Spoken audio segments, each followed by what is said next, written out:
Good morning. Hello প্রিয় বাংলাভাষী।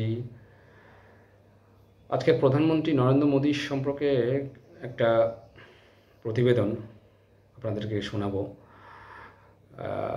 New York টাইমসের দৃষ্টিভঙ্গি হিসাবে দেখানো হয়েছে এবং জোসেফ হোপ, নিউ ইয়র্ক টাইমসের প্রধান সম্পাদক, তিনি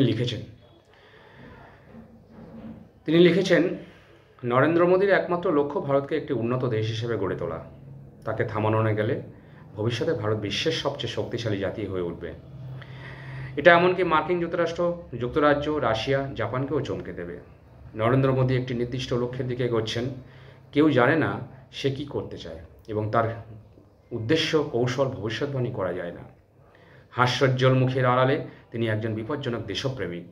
তিনি তার জাতির স্বার্থে বিশ্বের সমস্ত দেশকে ব্যবহার করেন। ভারত প্রথমে তিনি পাকিস্তান ও আফগানিস্তানের সাথে মার্কিন সম্পর্ক নষ্ট করেন। এরপর নরেন্দ্র মোদী ভিয়েতনামের সঙ্গে জোট তৈরি করে চীনের পরাশক্তির স্বপ্ন ভেঙে দিয়েছেন এবং 3টি দেশকে কাজে লাগিয়েছেন।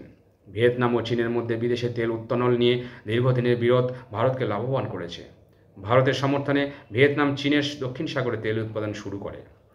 ভিয়েতনাম এখন ভারতে তার সমস্ত তেল সরবরাহ করে। এ ব্যাপারে যুক্তরাষ্ট্রের বিভিন্ন সমর্থন রয়েছে। তিনি যুদ্ধে না গিয়ে পাকিস্তানকে গরিব দেশ বানিয়েছেন।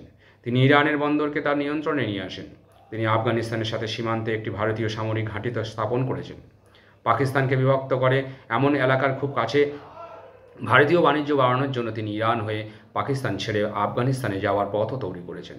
নরেন্দ্র মোদীর ইচ্ছা একের পর এক বেড়েই চলেছে। 370 এবং 35A ধারা বাতিল করা হয়েছে। একদিন সে পুরোপুরি পাক অধিকৃত কাশ্মীর দখল করবে।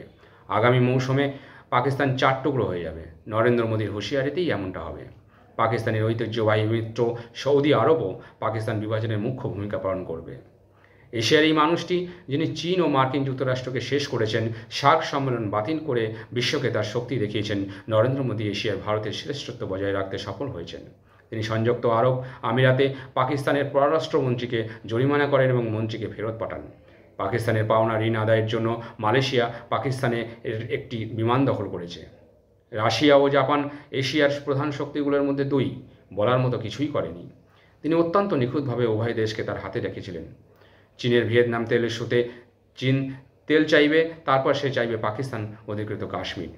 তিনি যা জিজ্ঞাসা করবেন তা হলো, আমি এটা নেব, এবং চীনের ভিয়েতনাম ইস্যুকে উত্তক্ত করবে। চীনের দ্বারা কিছুই করা সম্ভব নয়। এই ব্যক্তি ভারতীয় রাজনীতিকে সম্পূর্ণ ভিন্ন স্তরে নিয়ে যাচ্ছেন। অনেক দেশ মনে করে এবং কাজ করে যেন প্রতিটি দেশের অনেক শত্রু আছে, কিন্তু পাকিস্তান ছাড়া ভারতের কোনো শত্রু নেই। ভারত বিশ্বের সকল দেশের বন্ধু হতে প্রায় নিশ্চিত। এই লোকটি প্রকৃত যুদ্ধের চেয়ে পাকিস্তানের বেশি ক্ষতি করছে। পাকিস্তানের বিরুদ্ধে মুসলিম দেশগুলোকে ব্যবহার করে নরেন্দ্র মোদী নিজের বিশ্বের সেরা নেতাদের একজন হিসাবে প্রমাণ করেছেন। পাকিস্তান ভারতের সাথে যুদ্ধে গেলেও এই ক্ষতি হয়তো হবে না, কিন্তু এর চেয়েও বেশি ক্ষতিগ্রস্ত হচ্ছে পাকিস্তান। সমস্ত দেশের সাথে সমস্ত আলোচনায় এই ব্যক্তির সততা অবশ্যই বিবেচনায় নেওয়া উচিত। ভারতের অগ্রগতি বাকি বিশ্বের জন্য কঠিন হবে। ভারতের বর্তমান বিস্ময়কর বৃদ্ধির সাথে জাতিসংঘের সমস্ত দেশের পরিণতি অনুভব করবে। নমস্কার।